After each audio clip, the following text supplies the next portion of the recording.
Hello, this is Guy Gemmer with PS Properties, and I am doing a live Q&A. We'll record this video as well, but we had gotten some questions from a few different owners, and we're getting some now as well.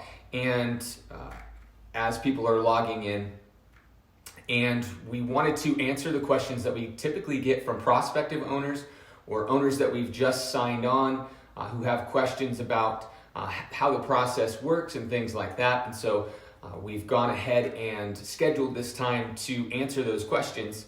And I've got them here. I've got quite a few here that we compiled ahead of time, and then some that may be coming in that we can answer as well. So I want to start off by the first question, kind of about us, and that is, how many units do you already manage, and do you hire others to help you fulfill your duties? And so yes, on the second question, we do have a team of people who help us in the management of our rental properties. And so that consists of staff members, 8 staff members, but also 8 brokers who are licensed real estate brokers. Some are on staff and some are independent contractors who may be showing the property and things like that. And so or maybe the person that you're in contact with to get the property listed as a rental or for sale or whatever the case may be. So our real estate brokers also act as staff in some regards. We have a transaction manager who is also a realtor. And then we also have people in the office who are licensed too. So to answer your question there, we do have people that we hire out. We don't do the maintenance of the property specifically. Now we might, to save you money on occasion, maybe, if it just makes sense, we might be on the way out to a property and change a door handle or something like that. But very, very rarely would we do something like that. Typically, we farm that out to vendors that we have relationships with who provide extremely affordable and good service to us because of the volume that we do. Discounted rates, and they don't charge us after hours rates and things like that. And so we do hire that stuff out if that answers the question. I hope it does. How many units do we already manage? Now, it's 2019 right now, so if this video is on YouTube and you're watching it and it's fall of 2020, we probably manage quite a bit more than this. We're always in a season of growth. We're always trying to grow. And so, but right now, we are just under 400 doors that we manage. Our 3/4 of our portfolio is single family residence, and 1/4 of it is multifamily. And so, yeah, that's just under 400. We hope to break that 400 mark before the end of the year. The next question is, how much do you usually charge for managing properties? And so we have a couple ways that we do things. We do a placement only, and then we do a full service management. And I'll go through that specifically and how much we charge to do that. So we charge a $250 setup and marketing fee. And the setup and marketing fee is for the whole process from start to finish. And so we set it all up in our system. We take pictures, we market it, we show it, we personally show it. And so anytime somebody is going to be in your property, they're always going to be accompanied by either a licensed realtor or by a staff member from PS Properties. So that's what that $250 covers, the placement of the tenant and screening them and all of that. And so that's what that setup fee is, and that's plus tax. And then we charge 10% of the monthly rent that's collected. So if it's prorated rent, we only charge 10% of that. We don't charge 10% of what the monthly rent charges, but what we actually receive. The idea behind that is we only get paid based on what you get paid. And so it's an advantageous relationship for us to make sure that we're collecting rent for you. So making sure that our goals are aligned, and that's how we do things. what kind of insurance do you already carry? So we don't carry property insurance specifically for your property. The insurance that we have is a general liability insurance for things like improper disclosure. If we didn't know that something was wrong with the property, or maybe you just bought a property and you're not aware that there was a long-term roof leak, which ends up being something that causes the tenant to be displaced, and insurance got involved. We have a policy that creates a liability barrier there. But in terms of your property specifically, we don't carry any insurance for that. That's not something that we would carry. So we advise you to have a landlord policy in place, of course. That's important. And then we also advise the tenant to get renter's insurance. We don't require that they do that, but we strongly suggest that they do. And we actually make them sign an addendum to their rental agreement that says that if they don't have renter's insurance, that in the event that something did happen, if there was a catastrophic issue, only renter's insurance covers their personal items, the food in the fridge, those types of things. If a refrigerator goes out, that's not something that you as the owner or us as the property manager are responsible for. Those things happen, and so renter's insurance is the way to offset any sort of cost that comes along with that. So we do advise them to do that. The next thing is, how long have you been a property manager? I personally, as the qualifying broker, have been a property manager for 11 years commercially, so doing it for other people. Now, Jesse and Jeanette have been property managers for longer than that on their personal rentals, and again, that's kind of how we transitioned into the business. Was the market crashed, we had some rentals that we owned, and none of the listings were selling in our office, none of the listings that we had, and we noticed that there weren't great choices when it came to property management, and so we saw a need and we filled it, and so that's how the property management division of PS Properties came about. Really, as a business, licensed as a property management company, 11 years corporately is how long we've been in business as of 2019. We opened April of 2008. And so I hope that answers that question. How do you manage receipts and financial documents? And I might need clarification on exactly what you're looking for in this. So if you're watching, feel free to text in to clarify that. But managing receipts and financial documents. So in terms of rents and things like that, we have an online portal that every new tenant has access to with just an email and their own personal password. They can log in, as can an owner, and enter any information, any bank information or tax ID number or things like that to make payments. And so it's a very secure portal. The company's called Appfolio. It was actually created by Warren Buffett in an attempt to, he saw a need for property management software on his personal properties, created a team of people to create this software. It's an ever-evolving software. I don't work for them, but from the softwares that we've used, it's the best one. I would recommend it to anyone, even if you're managing your own stuff. The tracking of it, the security of it, the functionality of it is really, really good. And so tenants have logins, owners have logins. You can access your portal anytime, and that has access to all of your payment history in terms of whether as an owner you've made a payment, all of your tax documents that have been provided to you. So we do a 1099 at the beginning of each year for the fiscal year prior, or the calendar year prior. And that matches up to an annual statement that we send you as well. And then your monthly statements carry on inside your portal as well, so you can access those statements too. And so the portal is really the way we handle rents. In terms of financial documents, we don't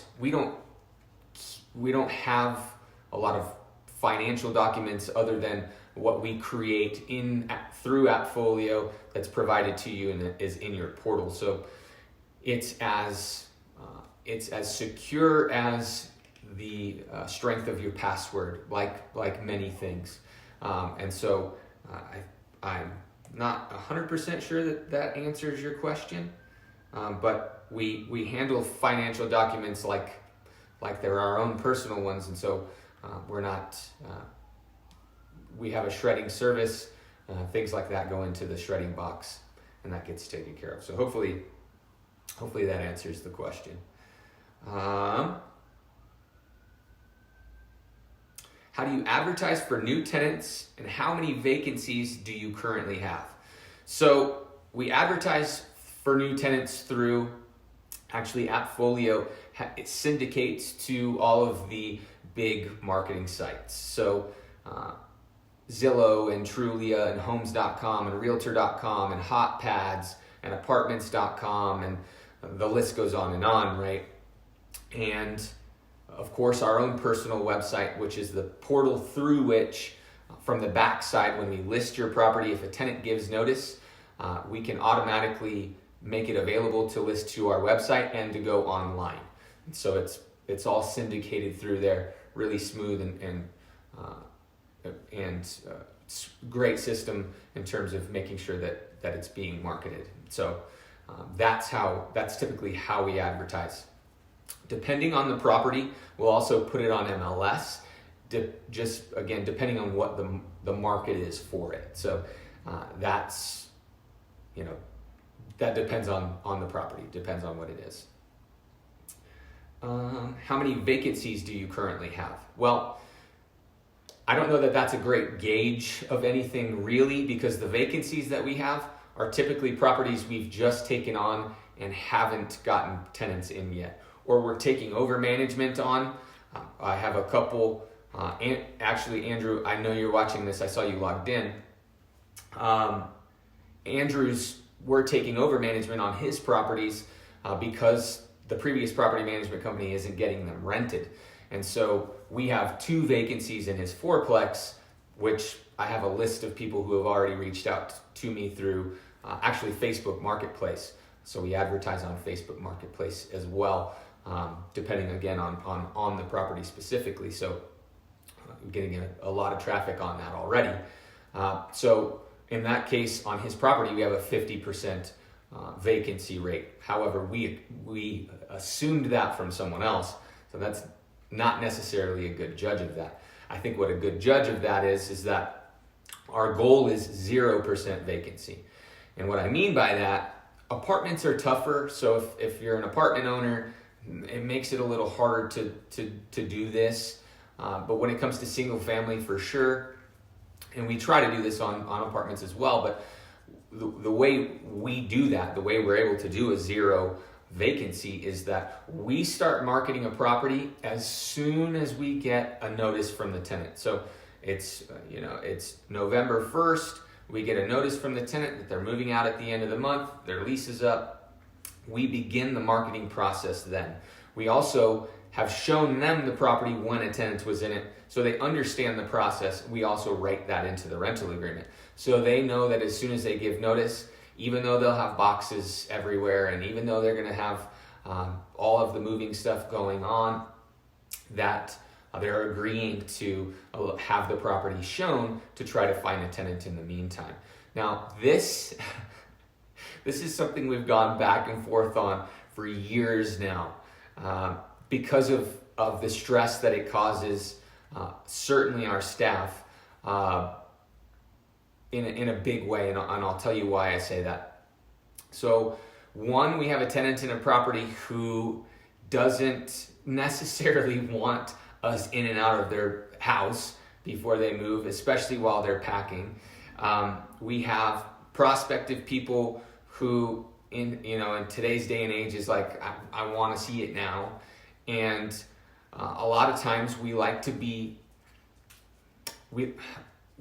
considerate of the current tenant in that we're not going in and out all the time. And so we like to schedule sort of an open house or a group showing so that it fits the time frame of the current tenant, and we can coordinate with the prospective tenants to get in a time that's kind of all at once, and get them in and get them out and do that type of thing. And so that lends to our ability to have a zero vacancy. Again, the issues that we run into with that is that you have a tenant moving out and a new tenant moving in, sometimes on the same day.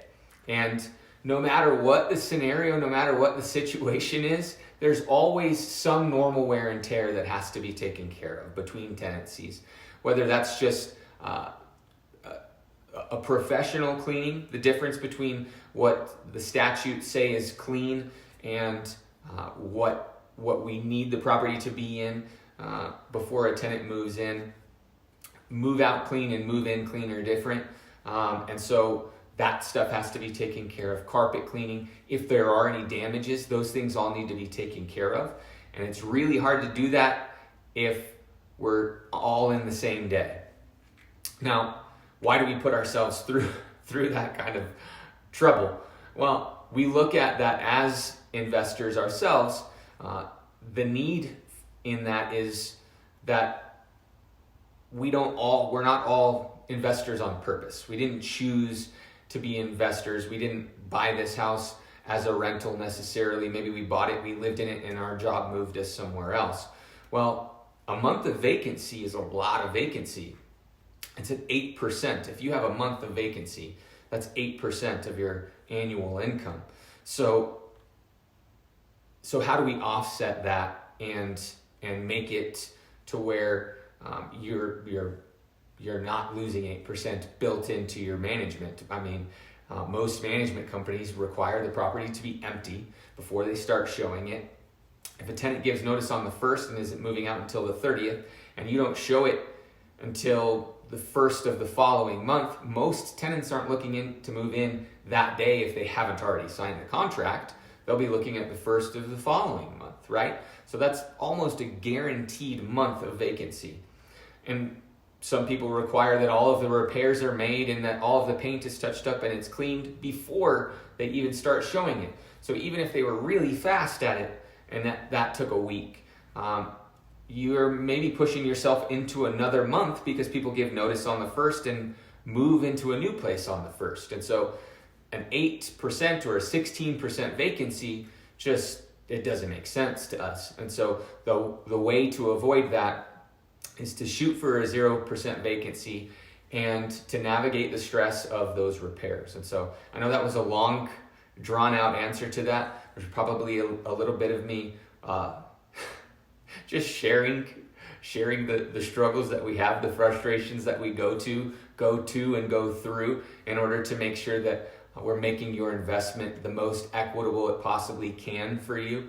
But that answers your question in totality. So on to the next one. How quickly are late rents handled, and how do you evict renters? So there's a couple answers in this that go beyond that. How do we handle late rents? Well, the statute says that rent is due on the 1st and late on the 2nd. We write a 5-day grace period into our rental agreement, which means that it's still late on the 2nd, but they won't get a late fee until the 6th. So it won't post a late fee until the 6th. If we don't have payment on the 6th, that's when we start generating our 3-day notices. We reach out to the tenants, send them a text message, an email, give them a phone call, send them an emailed 3-day notice, and then we go out and post one. And so typically we handle that based on the owner's direction. And so in some instances, the owner is not in a position to do an eviction. They need to try to collect whatever they can because they have a mortgage to pay, and we have to work it out. We've got to figure something out. And so we take the direction of the owner when it comes to that. We'll advise you on sort of the temperature between the tenant and what they've told us in the process when we've called them and talked to them, kind of what they're saying. But we really, if it's an issue of you needing us to navigate through keeping them there, we'll do that for you. Other than that, we post a 3-day notice. The tenant has 3 days, 72 hours to get a payment into us, whether that's online or in person, or the drop box at our office, whatever the case may be. If they don't get us the rent within 3 days, then we can file a petition for restitution in Metro Court. We'll go to Metro Court, do all of that, go through the eviction process for you. Now, we don't charge you anything to do that. The only costs you incur from an eviction are the costs of the court fee, which is $77, the $40 for the process server, and if things got really bad and the tenant didn't move out after the judge told them to, we go execute the writ in court and then take it to the sheriff's department, and the sheriff will then lock them out. That's an additional $40. So $77, $40, and $40 in worst case scenario, but we don't charge you anything to do any of those things, specifically for this reason. If you're not making money, we're not making money. How do we keep our goals aligned? That is one of our culture axioms. We want to make sure that our goals are your goals, that we are working in the same direction, and we're doing our best to make your investments equitable. And so that's typically how evictions are handled. That's how late rents are handled. So, do you expect to receive payments on empty units? No. That one's quick and easy. If we're not collecting rent, we're not making money. We only make money on the rent that's received. So if rent doesn't come in, then we don't charge you anything. When rent comes in, we charge you the 10% plus tax on the amount that's received. So if they only pay half a payment, then we only collect half of that payment. So that's how that works. How do you collect rent? Do you use an online payment system? As I mentioned before, we collect rent in-house. So someone could come in and bring in their rent in a check or a money order. We do not accept cash ever. Or they can pay on their online portal, which there's an app for that. They can log in on a browser, however they want to do that, they can do that. How do you normally screen rental applicants? And do you know the current housing laws? Yes, we screen applicants. Yes, we know the current housing laws. So we actually provide to our tenants and our owners a copy of the New Mexico Uniform Owner-Resident Relations Act. And you can access that online. You can access that in your email from us.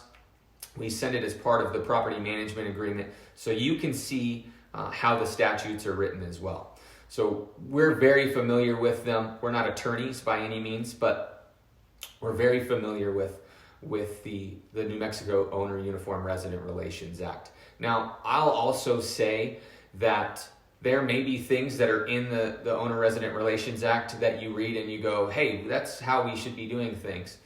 And as the one who goes to court on a consistent basis, we're going to be able to tell you, yeah, that says that, but I can tell you that this judge and this judge, they're pretty loose about that. We will typically lose in that scenario, and then if we wanted to file an appeal, we could do that, but then we'd have to get an attorney. I don't know that we necessarily want to try to pursue this based on this statute or whatever the case may be. Unfortunately, we have a pretty good general working knowledge of those things over 11 years, and so we can advise you rather well when it comes to that. Again, we're not attorneys, but that is, it's what we do. It's what we've been doing for a long time. So the other benefit to going to court is that you have the opportunity to see 25 other court cases happening, restitution, eviction cases, damage hearings and things like that happening while you're in the courtroom. You get to see all of that happen. So you get a really good feel of the general overarching theme of a system that tends to lean toward one side or the other, and really what you learn out of that is how to navigate those things, how to best fall into line when it comes to the Tenant Landlord Act, and how you can accomplish your goals best through that process. Not just doing that legally, but doing it in a way that you know that you have a better chance working through the system and with judges who may not typically side with you just based on who you are in the plaintiff-defendant relationship. So I know that was also long-winded. I'm Guy, it's nice to meet you. I'm typically long-winded. Let's see. Do you charge a finder's fee for obtaining new renters?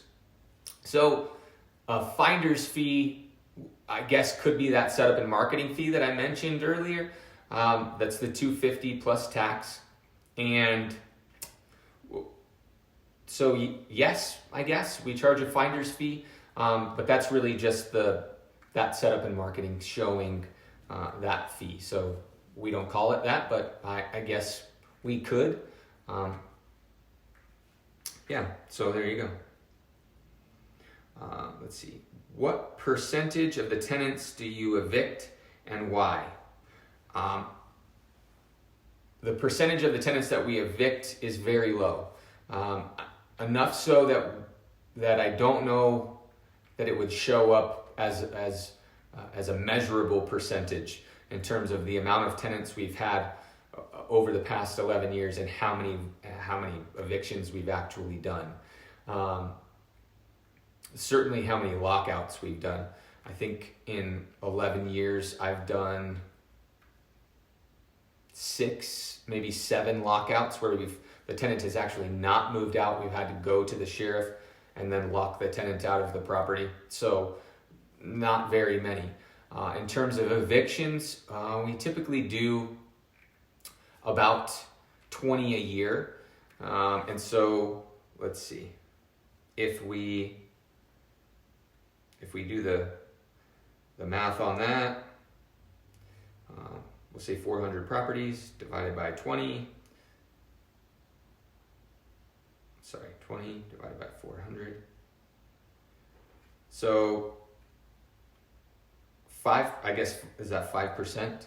Maybe I'm not doing the math wrong. Somebody can text in on that. So yeah, it's a very small number, and typically it's for non-payment of rent. They don't pay their rent, and so we have to go through the eviction process. So that's typically how we do that. Let's see, what else do we have here?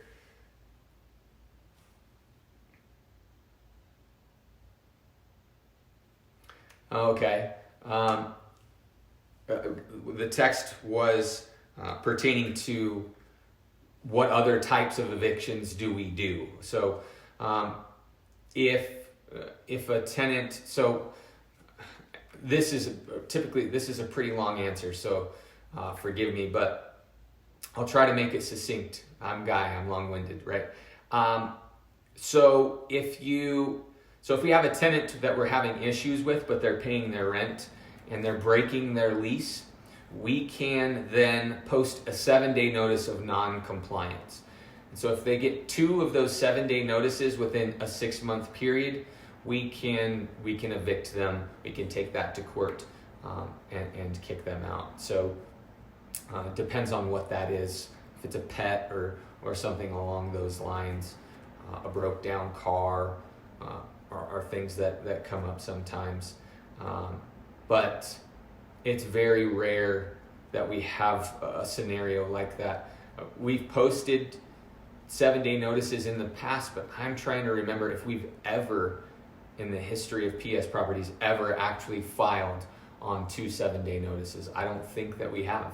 We're usually able to get that worked out and get it squared away, get the tenant to figure it out or move along in that scenario. So I don't think we've ever had to do that. Let's see, did anybody else send anything in? Oh, back to the software, another software question. So specifically, how does the login work? And you can either download the app, so you can it's a Appfolio app. You'll use our name as the company login, and then your email address and your password, and that gets you into the app, so you can access the app on your phone anytime. Or you can go to our website. Actually, if you go to gopsproperties.com, there's a tab that says for owners, and you click the owners tab, and that'll take you to the login as well. So you'll be able to go there and log in from your browser, whether it's mobile, on a desktop, or the app. You can log in and access that there. So that's the same thing for both owners and tenants. Let's see. We're running on a little longer than I was hoping to get through these, but good questions are coming in. So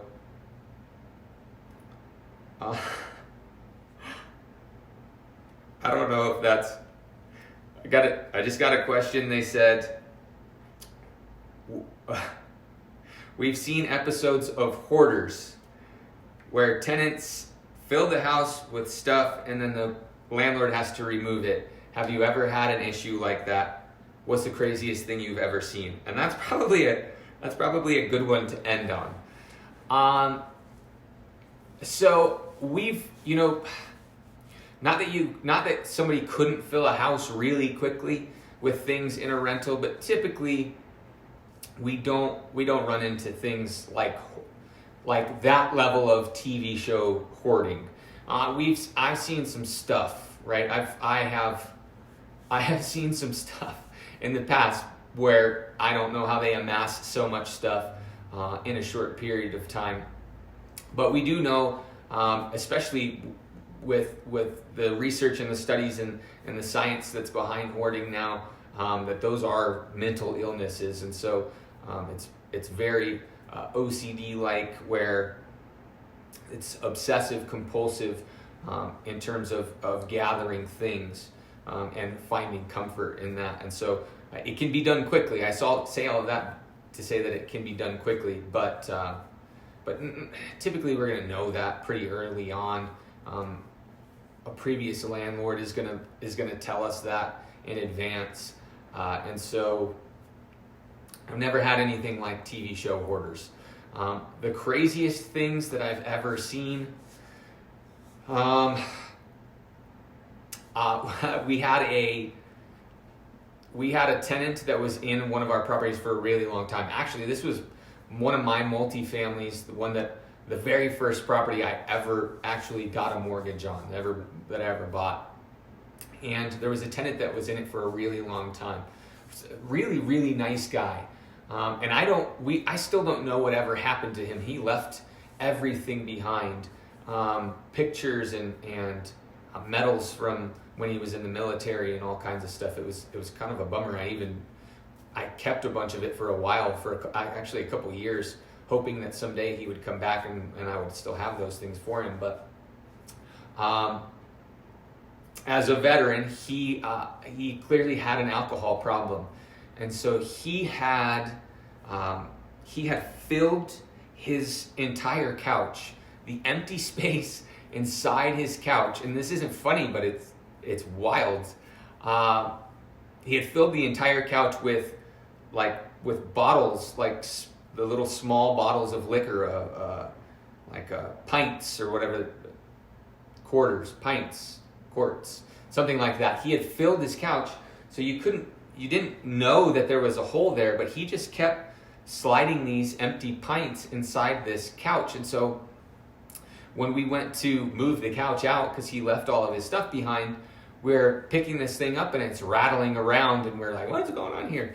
And so we open up we're like opening up the back, because from the backside you could kind of get in there, and it was full. We don't know how many were in there. We just kind of closed it back up, knowing it'd be easier to get them out inside the couch. And they didn't. It's not like they added a bunch of weight. They were just plastic. But yeah, that was pretty nuts. I've also seen people amass insane amounts of cans, aluminum cans, like they're aluminum can collectors. Like they have a plan. At some point, when they get to it, they're going to go down and they're going to take those cans in. And when they get to having $1 million worth of cans, that's when they're going to turn them in. So I've walked into a room where just plastic bags, tons and tons and tons of plastic bags, big black trash bags full of aluminum cans. So I've done that too, seen that.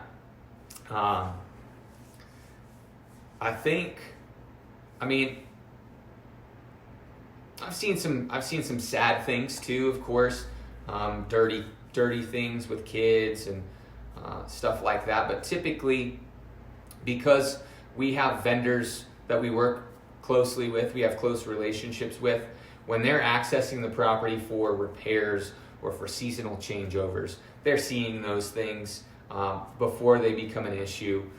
Typically, in those scenarios too, those people aren't paying their rent on time, and so if they're not paying their rent consistently, we kind of get those red flags. Then we're going to do walkthroughs and kind of navigate those things. So yeah, it's not as crazy as those TV shows that might make it out to be.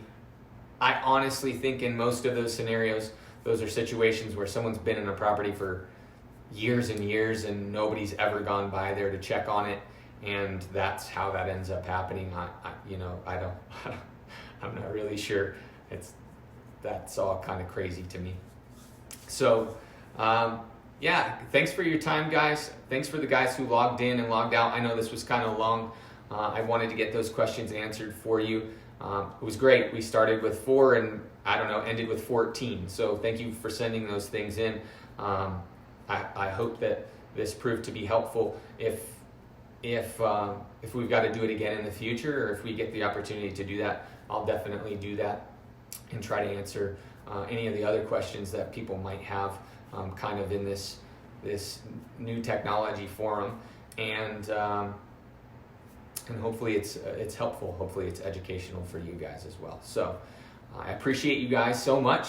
Thank you for your time. Thanks for watching this, and I'll talk to you soon. Have a good one, guys.